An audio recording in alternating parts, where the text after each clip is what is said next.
Hello friends, sometimes we use a fancy font to create our ebook or Word document that looks great on our computer, but when we send this file to a friend, they don't see the font style but a regular font like this one.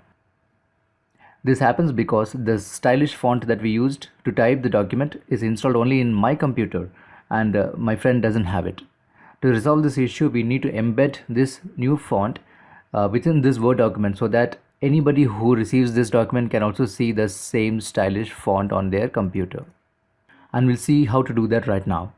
We must first know the font that we've used so that it can be embedded into our Word document. If you don't have the font file, just search for it from the internet and then you can get that downloaded to your computer. Sites like dafont.com can help you do that. Just make sure that you download the true type fonts. As you can see, it says TTF, which means true type font, and make sure there are no copyright issues. For example, this one says it's 100% free. I'll go ahead and download it and install this file. I've already installed it, that's why I'm not going to do that again. Once installed, you can see that it shows up on your Word document, and I have changed my document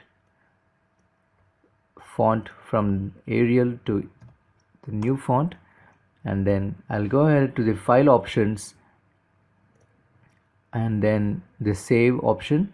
Under the last option, you can see to check this box, embed fonts in the file.